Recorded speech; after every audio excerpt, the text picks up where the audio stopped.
माझ्या महाराष्ट्रातील बांधवांनो, भगिनींनो आणि मातांनो, नमस्कार. जय महाराष्ट्र. सर्वप्रथम मी आपल्याला गुढीपाडव्याच्या शुभेच्छा देतो. आजपासून आपलं नवीन वर्ष सुरू होतं आहे. खरं म्हणजे ह्या शुभेच्छा आज सकाळीच मी आपल्याला दिलेल्या आहेत, पण प्रत्यक्ष आज आत्ता भेटून पुन्हा एकदा शुभेच्छा देतो आहे. गेल्याही वर्षी आपण गुढीपाडव्याच्या शुभेच्छा दिल्या होत्या आणि त्या सुमारास साधारणतः एक आपण अशी आशा व्यक्त केली होती, एक प्रार्थना केली होती की पुढचा गुढीपाडवा जो आहे म्हणजे आजचा, हा कोविड मुक्त वर्षाची सुरुवात करणारा असू दे. मधल्या काळामध्ये तशी परिस्थिती नक्की आपण निर्माण केली होती. त्याचं श्रेय मी आपल्या शासकीय यंत्रणा म्हणजे मग डॉक्टर्स, आरोग्य कर्मचारी, पोलीस वगैरे, महसूल यांच्या बरोबरीने आपल्याला सुद्धा त्याचं श्रेय देतोय. साधारणतः डिसेंबर, जानेवारी, फेब्रुवारीपर्यंत आपण कोविडवरती चांगलं नियंत्रण मिळवलं होतं. मग गेल्या वर्षीचा गुढीपाडवा म्हणजे साधारणतः हाच काळ आणि या वर्षीचा याच्यामध्ये नक्की फरक काय झालेला आहे? फरक खूप झालेला आहे. मधल्या काळात जे आपल्याला वाटत होतं की हे युद्ध आपण जिंकत आलेलो आहोत, त्या युद्धाला पुन्हा एकदा सुरुवात झालेली आहे. आणि ही सुरुवात अशी तशी नाही आहे, तर फार भयानक पद्धतीने ही रुग्णवाढ झालेली आहे. भयानक पद्धतीने म्हणजे आजचा जो आकडा आहे रुग्णांचा, तो आजपर्यंतचा सगळ्यात उच्चांक गाठणारा हा आकडा आहे. जवळपास 60,212 एवढे कोविड पॉझिटिव्ह रुग्ण आज आपल्या राज्यामध्ये नोंदवले गेलेले आहेत. 60,212 म्हणजे फार भीतीदायक ही परिस्थिती आहे. त्याच वेळेला मी एक आणखीन गोष्ट आपल्याला सांगू इच्छितो की साधारणतः गेल्या वर्षी जेव्हा कोविडने आपल्या राज्यामध्ये किंबहुना आपल्या देशामध्ये पहिलं पाऊल टाकलं, तेव्हा आरोग्य सुविधा काय होत्या मी वेळोवेळी आपल्याला कल्पना दिलेली आहे. कोविडसाठी चाचणी करणारी जी लॅब आपण म्हणतो ती आपल्या राज्यात 1 किंवा 2च होत्या. आज सर्व मिळून जवळपास 523 चाचणी केंद्र आपल्या राज्यामध्ये आहेत. आता तुम्ही म्हणाल तुम्ही 523 सुरू केलेत, ते केलेलीच आहेत, पण तरी देखील चाचणीसाठी आणि चाचणीचे रिपोर्ट यायला उशीर लागतोय. कारण सरळ आहे की आता त्या वाढवलेल्या सुविधासुद्धा आपल्याला अपुऱ्या पडायला लागलेल्या आहेत. प्रत्येक गोष्टीची एक क्षमता असते, त्या क्षमतेपेक्षा अधिक भार जर कोणत्याही यंत्रणेवरती पडला किंवा टाकला तर साहजिकच आहे काही काळ हे असं चालत राहील आणि मग काही काळानंतर ती यंत्रणा कोलमडून पडेल. आज आपल्या चाचणी केंद्रांवरती प्रचंड ओझं आलेलं आहे. रोजच्या रोज आपण चाचण्यांची संख्या वाढवतो आहोत. साधारणतः 85,000 करत होतो, ते आता 2.25-2.5 लाखापर्यंत गेलेले आहे. अजूनही वाढवतो आहोत. मुंबईमध्ये सुद्धा आपण खूप वाढ केलेली आहे.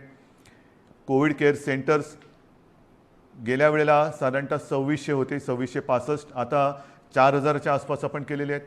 बेडची संख्या वाढवलेली आहे. बेडसुद्धा मी बघतो इकडे की गेल्या वेळेला किती होते, गेल्या वेळेला साधारणतः 3.25 लाख होते, आता 3.5 लाखाच्या वरती गेलेले आहेत. म्हणजे याच्यामध्ये सगळे आले, आयसोलेशन बेड्स आले, व्हेंटिलेटरचे आले, साधारणतः मध्यम लक्षणाचे आले, सगळेच.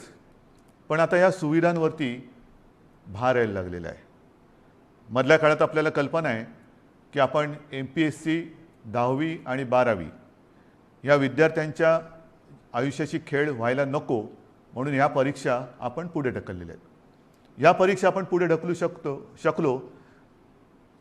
कोविडची लाट कमी झाल्यानंतर ते आपण घेऊ शकतो, पण आपली जी परीक्षा सुरू आहे ती परीक्षा मात्र आपण पुढे ढकलू शकत नाही. माझे तर म्हणणे लवकरात लवकर त्याच्यामध्ये आपल्याला उत्तीर्णच व्हावं लागेल, व्हावंच लागेल.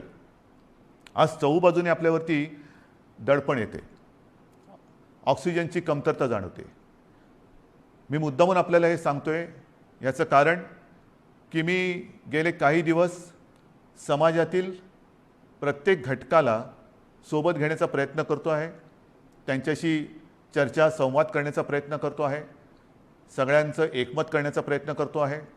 साहजिकच आहे मतमतांतरही असणारच, पण ही मतमतांतरं किती काळ आपण चर्चा करत बसायची, चर्चा चर्चा चर्चा, निष्पन्न काहीच नाही.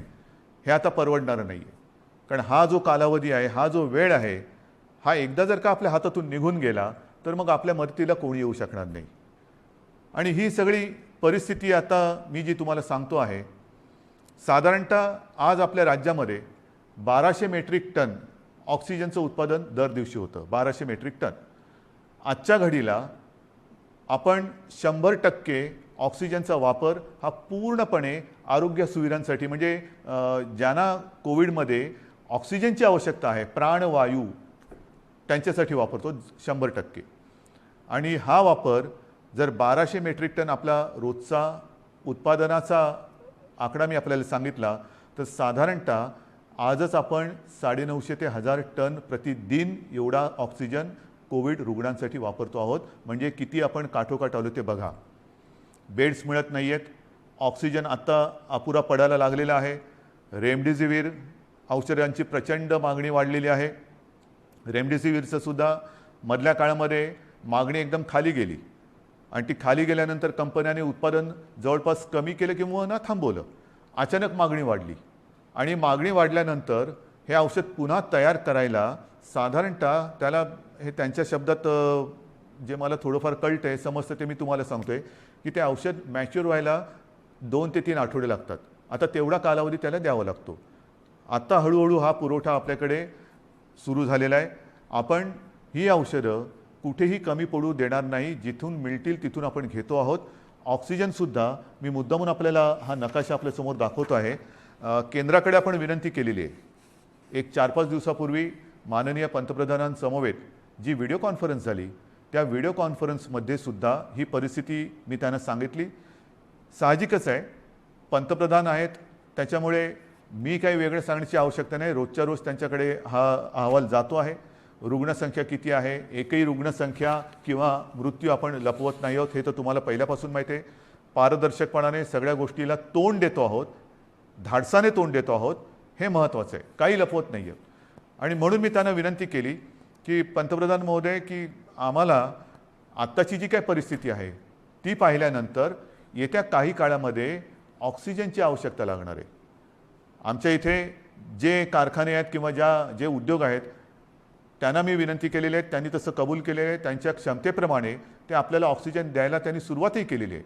पण तरी देखील आपल्याला अधिकचा जो ऑक्सिजन लागणार आहे तो आम्हाला इतर राज्यातून आणण्यासाठी परवानगी द्या आणि ती वाहतूक सोयीस्कर होईल याच्यासाठी सुद्धा मदत करा.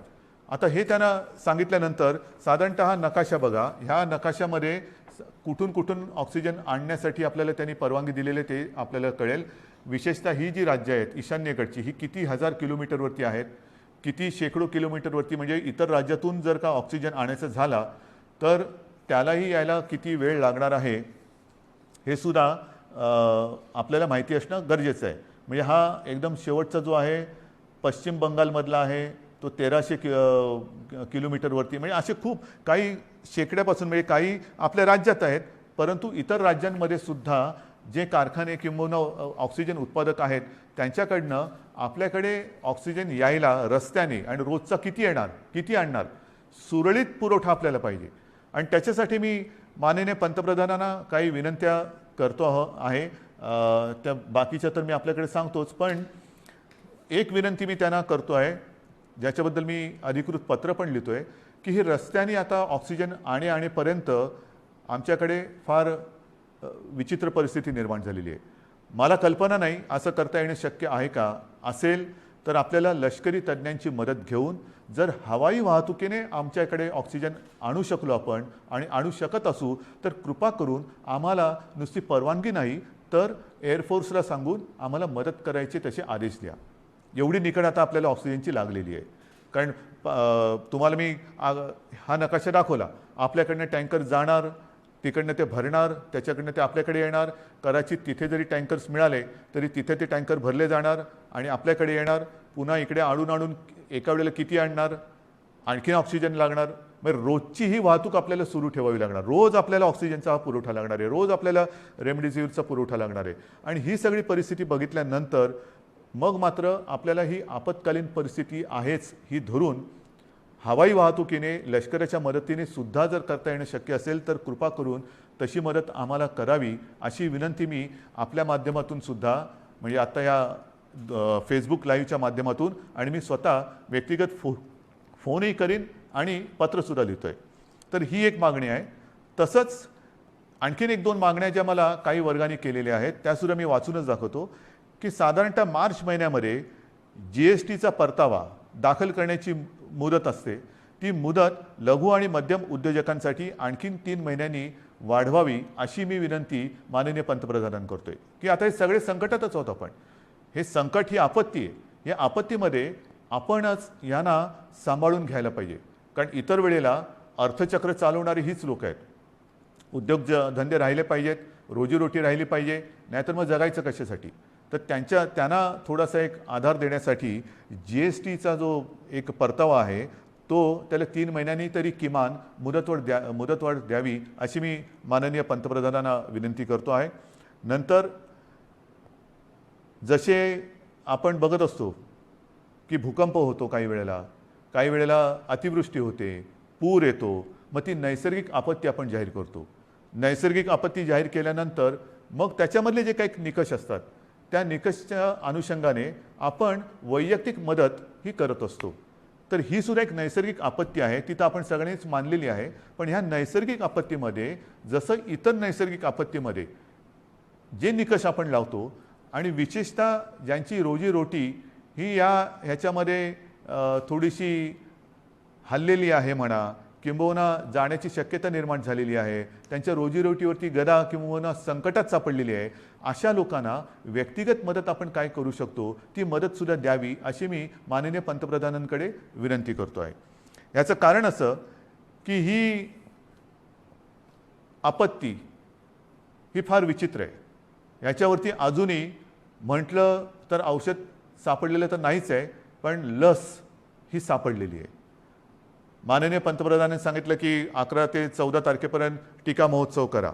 आहे माझं तर म्हणणं केवळ 4च दिवस नाही, आमच्याकडे आम्ही लसीकरणाचा वेग हा मोठ्या प्रमाणात वाढवलेला आहे.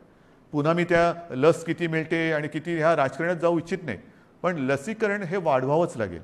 लसीकरण का वाढवायचं तर लसीकरण केल्यानंतर ह्या लाटेतून बाहेर पडू का नाही. कारण लस दिल्यानंतर सुद्धा प्रतिकारक शक्ती यायला काही दिवस जावे लागतात. नक्कीच आत्ताची लाट ही प्रचंड मोठी आहे. या लाटेतून आपल्याला काही गोष्टी मी पुढे सांगणार आहेत त्या करूनच बाहेर पडावं लागेल. परंतु लसीकरण एवढ्यासाठी की लसीकरण केल्यानंतर तिसरी लाट, कारण जगामध्ये आता तिसरी लाट, चौथी लाट, पाचवी लाट ह्या अशा लाटामागून लाटा ह्या येत आहेत, हा अनुभव आहे. जसं ब्रिटननी काय केलं 2.5 ते 3 महिने अत्यंत कडक निर्बंध लावले, लॉकडाऊन केला.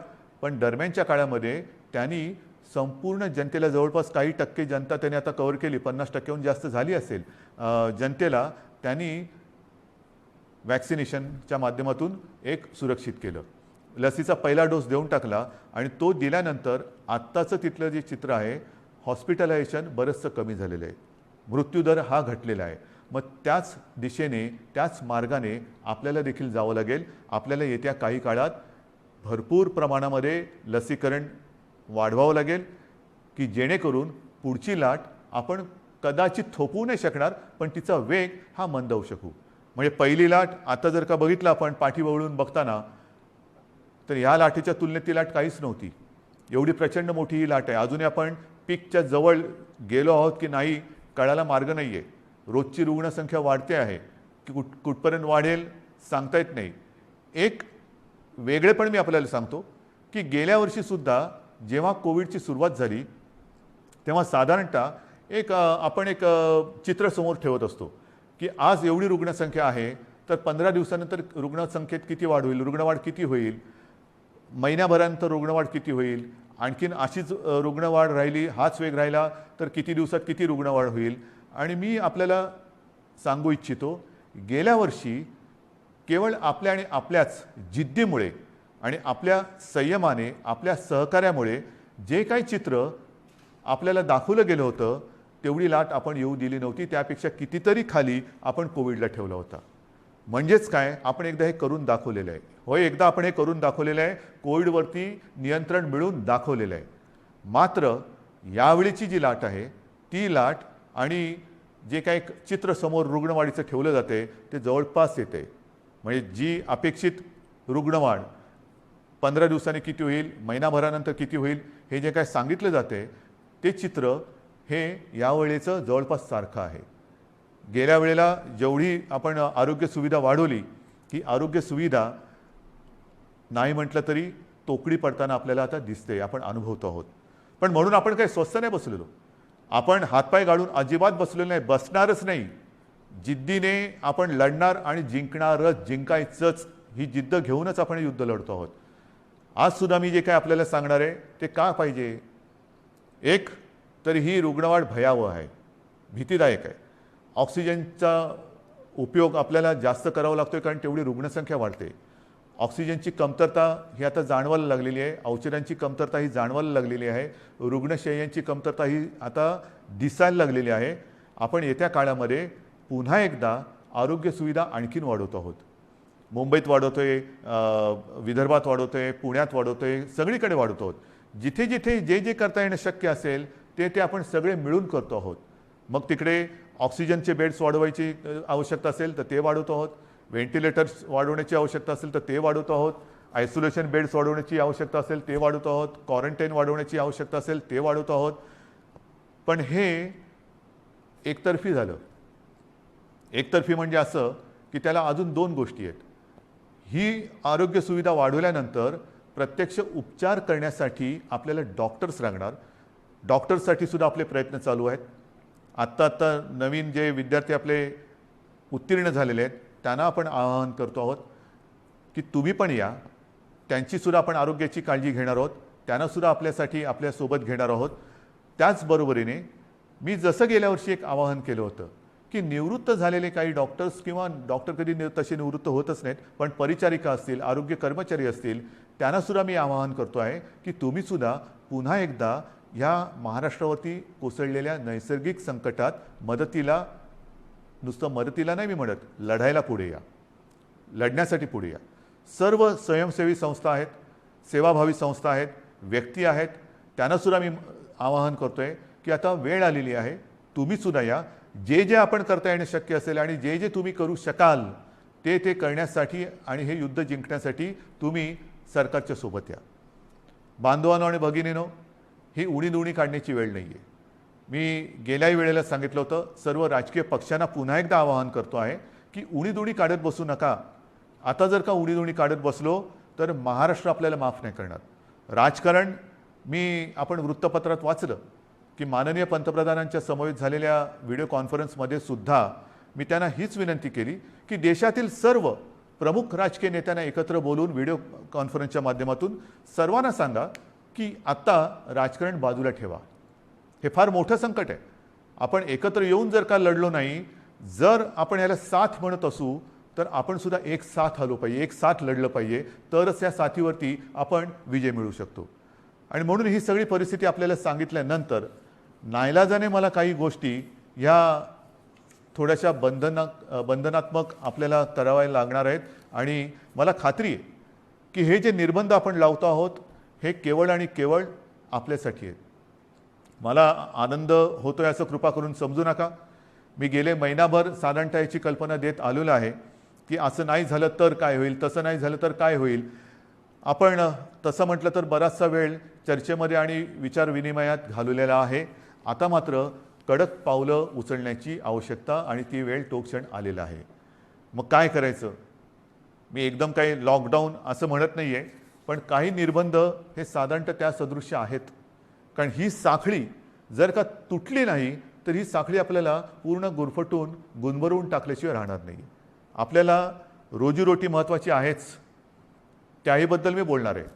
पण रोजीरोटीच्या बरोबरीने आधी जीव वाचवायला पाहिजे. जीव वाचलं तर सगळं काही आहे.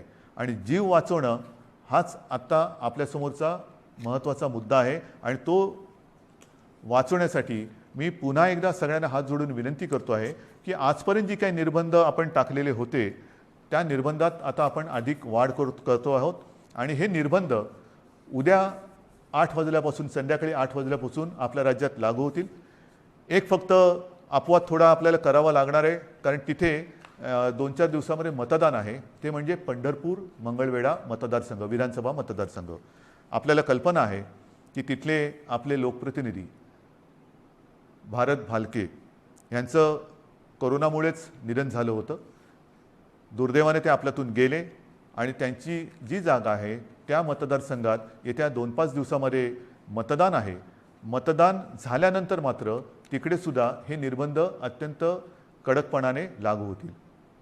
म्हणून मी थोडंसं माझ्या आणि आपल्या सगळ्यांच्या मनाविरुद्ध असलं तरी ह्या काही गोष्टी आपल्याला सांगतो आहे. मला खात्री आहे की आजपर्यंत जसं सहकार्य आपण मला केलं, ज्या ज्या गोष्टी मी आपल्याला सांगितल्या त्या गोष्टी आपण पाळल्या, तसंच सहकार्य येत्या काही दिवसासाठी आपण मला कराल आणि तसं करावं अशी मी पहिल्याप्रथम आपल्याला विनंती करतोय. काही निर्बंध मी आपल्याला वाचून दाखवतो आहे आणि बाकीचे सर्व निर्बंध जे आहेत, सगळे नियम आहेत, ते लवकरात लवकर हे प्रसिद्धी माध्यमाच्या माध्यमातून आणि आपल्या जी काही साईट आहे त्याच्यावरती अपलोड केले जातील की जेणेकरून सर्वांना अत्यंत स्पष्ट शब्दात त्याची कल्पना येईल. जे निर्बंध आहेत ते असे आहेत की उद्या संध्याकाळपासून आपण ब्रेक द चेन म्हणजे ही शृंखला तोडायची, आपल्याला तोडावीच लागेल. आणि ती तोडण्यासाठी आपण राज्यात 144 कलम लागू करतो आहोत.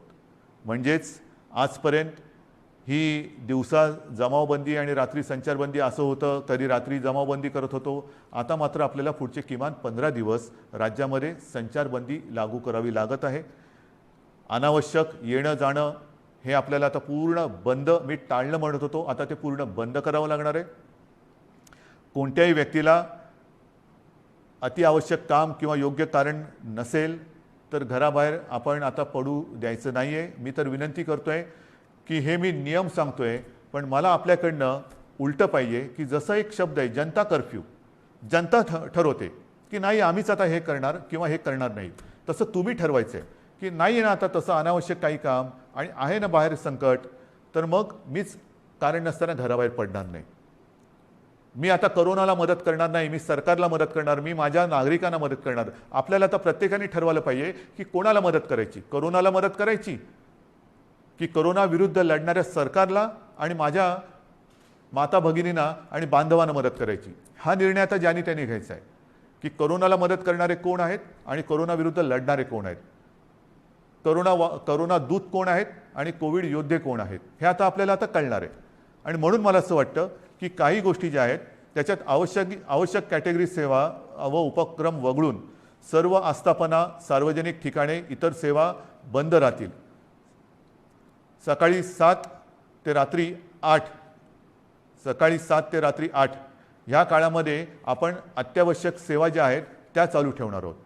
एक गोष्ट मी मुद्दामून सांगतोय की आपण सार्वजनिक वाहतूक व्यवस्था बंद करत नाही आहोत, म्हणजे लोकल्स बंद करत नाही आहोत, बस सेवा बंद करत नाही आहोत. मात्र त्या केवळ आणि केवळ अतिआवश्यक कामासाठीच वापरल्या जातील. आणि त्यातून त्या चालू का ठेवतोय तर जीवनावश्यक सेवा सुविधा देणारा जो कर्मचारी वर्ग आहे त्याचं येणं जाणं, कारण त्या जर का बंद पडल्या म्हणजे पाणी आहे, आपले सफाई कामगार आहेत, त्यांना कुठेही तसं आपण सांगू शकत नाही वर्क फ्रॉम होम, घरी राहा आणि शहर स्वच्छ करा, घरी राहा आणि शहराचा पाणी पुरवठा सुरळीत ठेवा, नाही, त्यांना संकट असो वा नसो आपल्यासाठी आपल्याला सेवा सुविधा देण्यासाठी रोज कामावर यावंच लागणार आहे. आणि म्हणून त्यांची ये जा ही सुलभतेने व्हावी म्हणून आपण पब्लिक ट्रान्सपोर्ट हे चालू ठेवतो आहोत.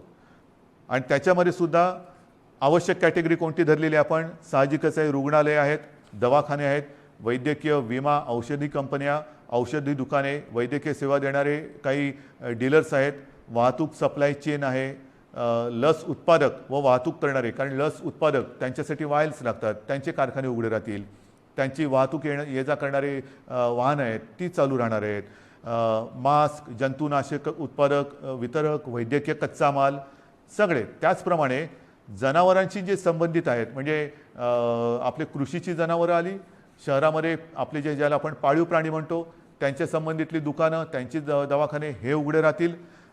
शीतगृहे, वेअरहाऊसिंग, हवाई वाहतूक, रेल्वे, बस, ऑटो, विविध देशांची राजनैतिक कार्यालय. नंतर तोंडावरती पुन्हा पावसाळा आलेला आहे. एप्रिल तर अर्धा गेला, येत्या 1.5 महिन्यामध्ये पाऊस येणार. पावसाळ्याची जी काही कामं आहेत ती पावसाळी पूर्वच करावी लागतात. तर ती पावसाळ्यासाठीची पावसाळीपूर्वीची जी कामं आहेत ती सगळी चालू राहतील.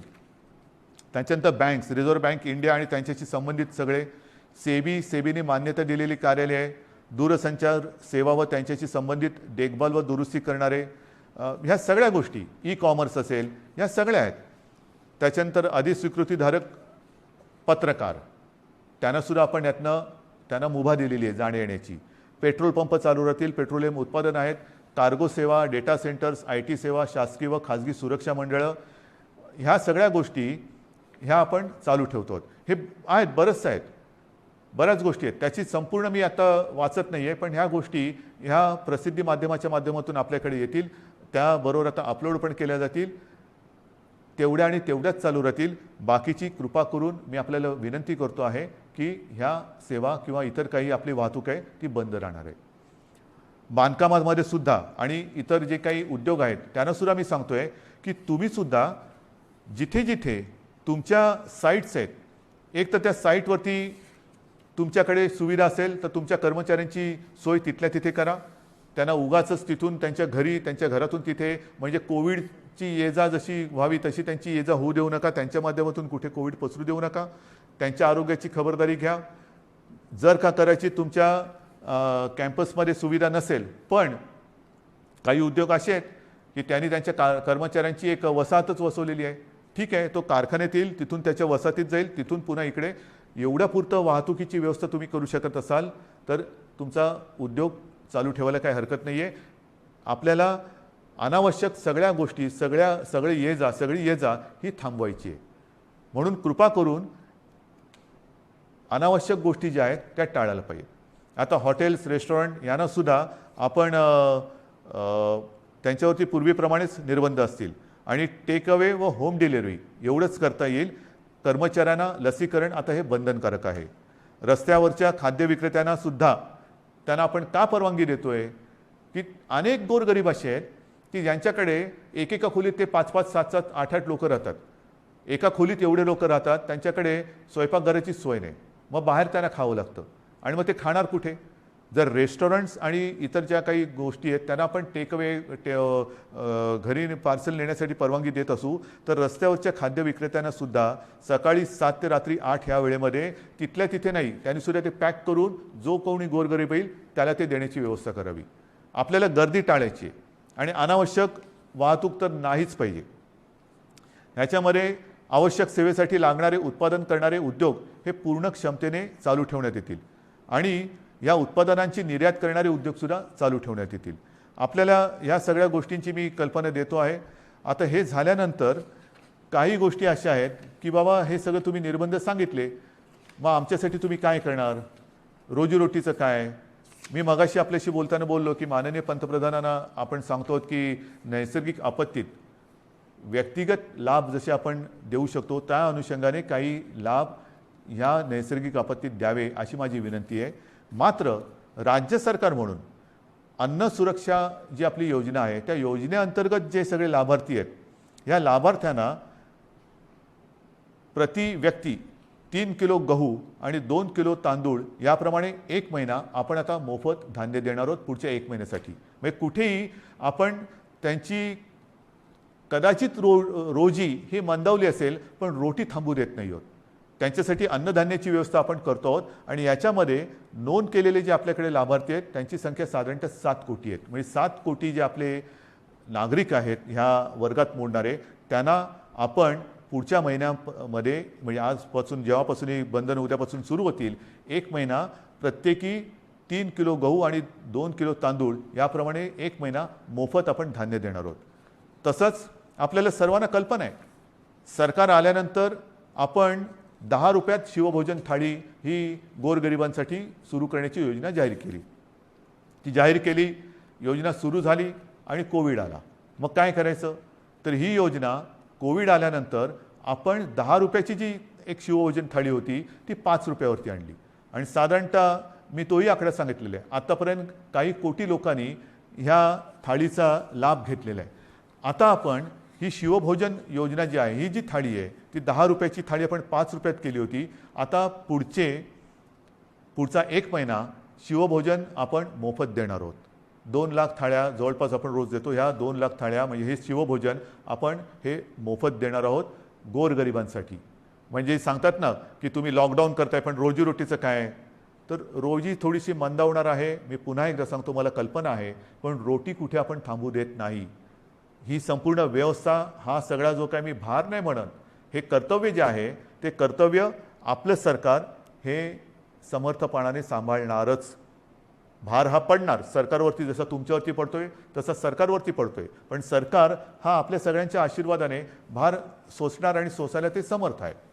त्याचप्रमाणे आणखीन काही योजना आहेत. मी आता हे वाचतो.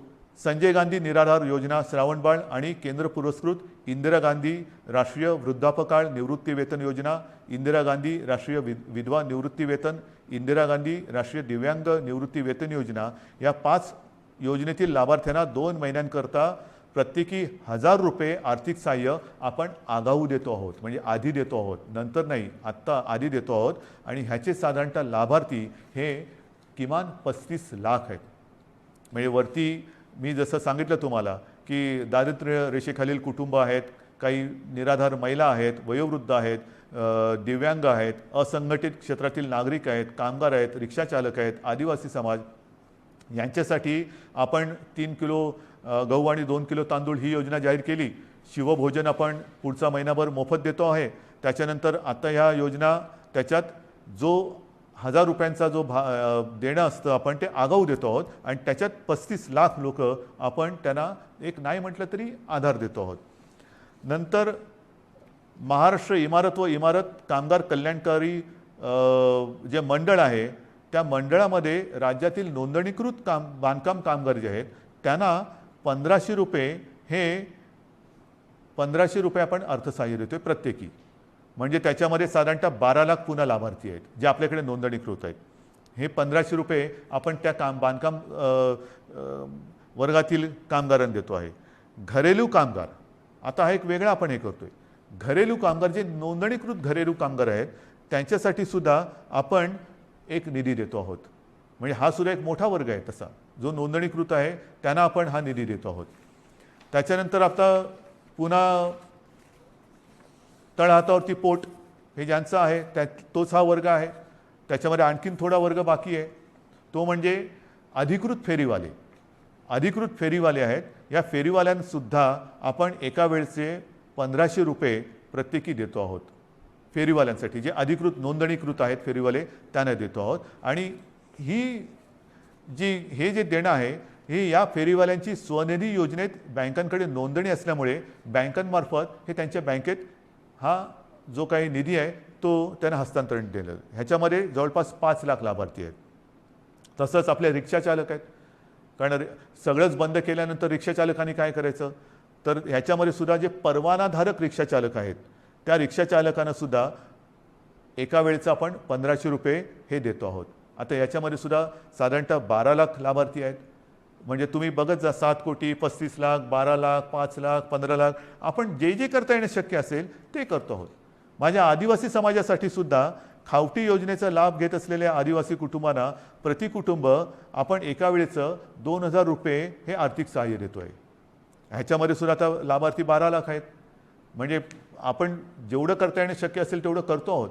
हे आत्ताच्या घडीला हे आपण जे पटकन करता येणं शक्य आहे ते करतो आहोत. त्याच्यानंतर आता ह्या टाळेबंदी हा शब्द वापरायचा न वापरायचा, पण ही जे काही निर्बंध आहेत त्या काळामध्ये आपल्याला कोविडवरची उपाययोजना जी आहे त्याच्यामध्ये इतर काही सुविधा वाढवायच्या आहेत. त्याच्यानंतर औषधं खरेदी आली, व्हेंटिलेटर्स खरेदी करणं आलं, सुविधा आली, सुविधांची उभारणी आली, त्याच्यासाठी काही पैसे लागतात. तर त्याच्यासाठी आपल्या जिल्हाधिकारी त्यांना काही पैसे आपल्याला त्यांच्याकडे देऊन ठेवावे लागतात की तुम्हाला आवश्यकतेनुसार, कारण पटकन आता रुग्ण आला आणि काही गरज लागली तर विचारत बसायचं नाही, जे जे करता येणं आवश्यक आहे ते तिकडे करायचं. आणि त्यांच्यासाठी सुद्धा आपण साधारणतः 3300 कोटी फक्त आणि फक्त कोविडसाठी म्हणून बाजूला काढून ठेवतो.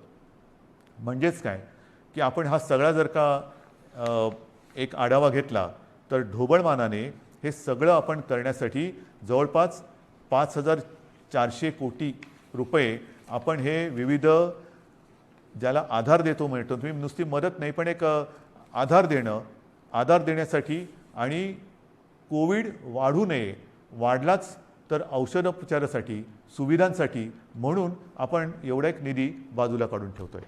आणि म्हणून मला असं वाटतं बांधवांनो आणि भगिनींनो, मी सगळी परिस्थिती आहे ही आपल्यासमोर ठेवलेली आहे. ऑक्सिजनची सुद्धा परिस्थिती आपल्याला सांगितलेली आहे, बिकट आहे. पुन्हा एकदा सांगतो, साधारणतः आपल्या राज्याची क्षमता ही 1200 मेट्रिक टन प्रतिदिनी उत्पादनाची आहे. आज जवळपास 950 मेट्रिक टनपर्यंतचा वापर ऑक्सिजनचा फक्त आणि फक्त कोविडग्रस्त रुग्णांना, ज्यांना ऑक्सिजनची आवश्यकता आहे, ज्यांचा श्वास घ्यायला त्यांना त्रास होतो आहे, ही कल्पनासुद्धा करणं अशक्य आहे, अवघड आहे की श्वास रोखला जातो म्हणजे काय होतं आहे, घुसमटणं म्हणजे काय आहे. त्यांचा श्वास मोकळा होण्यासाठी, त्यांचा श्वासोच्छ्वास परत नैसर्गिक होण्यासाठी म्हणून हा आपण ऑक्सिजन वापरतो आहोत. पण ह्याच संख्येने जर रुग्णवाढ होत राहिली तर हाताशी राहिलेला ऑक्सिजन हा येत्या काही दिवसात संपल्याशिवाय राहणार नाही. आजसुद्धा रोजची आपली रेमडेसिवीरची जी गरज आहे, किती वापर होतो आहे, सगळीकडनं मागणी होते, रेमडेसिवीर पाहिजे, रेमडेसिवीर पाहिजे. आपल्याला कल्पना आहे आपल्या राज्यात आजच्या दिवशी साधारणतः किती रेमडेसिवीर इंजेक्शन वापरले जातात? साधारणतः 40 ते 50 हजार, म्हणजे 40 ते 50 हजार सरासरी रोजची आजची आपली रेमडेसिवीर इंजेक्शनची ही मागणी आहे, गरज आहे. आता तुम्ही विचार करा, आजच्या घडीला रेमडेसिवीर थोडंसं कमी पडतंय, त्याची आपण हे करतोय, सोय केलेली आहे, येत्या काही दिवसात ते नियमित होईल. पण जर काही रुग्णसंख्या, रुग्णवाढ अशीच राहिली, याच पटीत वाढत राहिली तर येत्या काही दिवसामध्ये रेमडेसिवीरची आवश्यकता ही दुप्पट होणार आहे. म्हणजे जिकडे 50 हजार असेल तिकडे 1 लाख होणार आहे. 1 लाख म्हणजे अजून एवढीच रेमडेसिवीरची आवश्यकता आपल्याला आहे. हे सगळं मी अत्यंत प्रामाणिकपणाने आपल्यासमोर ठेवलेलं आहे. त्याच्यामध्ये कुठेही लपवाछपवी नाही, कुठेही अपारदर्शकता नाही. ही बंधनं केवळ आणि केवळ एक नाईलाज म्हणून आपल्याला आता ही स्वीकारावी लागत आहेत. याचं कारण की जगभराचा जो अनुभव आहे, आरोग्य सुविधा वाढवणं, लसीकरण वाढवणं, मात्र त्याच वेळेला ते वाढवण्यासाठी थोडीशी एक मध्ये आपल्याला संधी लागते. ती संधी आणि ही साखळी तोडण्यासाठी आपल्याला हे निर्बंध स्वीकारावे लागत आहेत. हे पूर्ण जगाने आता स्वीकारलेलं सत्य आहे. आणि म्हणून माझी आपल्याला हात जोडून विनंती आहे की ही बंधनं ही एकतर्फी टाकलेली नाही आहेत. ही बंधनं टाकण्यामागे जो उद्देश आहे तो केवळ आणि केवळ प्राण वाचवणे हाच एक उद्देश आहे. आनंददायी ही परिस्थिती नाही आहे, घाबरण्यासारखं सुद्धा तसं नाही आहे, कारण आपण समर्थपणाने ह्याचा मुकाबला करतो आहोत. आजपर्यंत जे सहकार्य आपण मला केलं, जसं मला आपल्या कुटुंबातील एक आपण मानता, त्याच तळमळीने आणि त्याच प्रेमाने आणि त्याच आपुलकीने माझ्यावरती मी पुन्हा सांगतो, टीका करणारे किती करत असले तरी त्या टीकेची पर्वा न करता आपल्याशी जी माझी बांधिलकी आहे त्या बांधिलकीला स्मरून आणि तिला जागून मी केवळ आणि केवळ माझ्या राज्याच्या, माझ्या माता भगिनींच्या, माझ्या बांधवांच्या हितासाठी ही निर्बंध आपल्यावरती थोडीशी लादत आहे. कृपा करा, न चिडता, न रागावता, समजून घेऊन सहकार्य करा आणि ही लढाई जिंकायला नुसती मदत नाही तर मी पुन्हा एकदा सांगतो की आपण सगळे सैनिक म्हणून सोबत या आणि ही लढाई जिंकायचीच या जिद्दीने पुन्हा एकदा कंबर कसून कोविड भगाव ह्या पद्धतीने आपल्याला आता हे करावं लागेल. आजपर्यंत जसं सहकार्य केलं तसंच सहकार्य यापुढेही अपेक्षित आहे. सर्वांना धन्यवाद देतो. जय हिंद, जय महाराष्ट्र.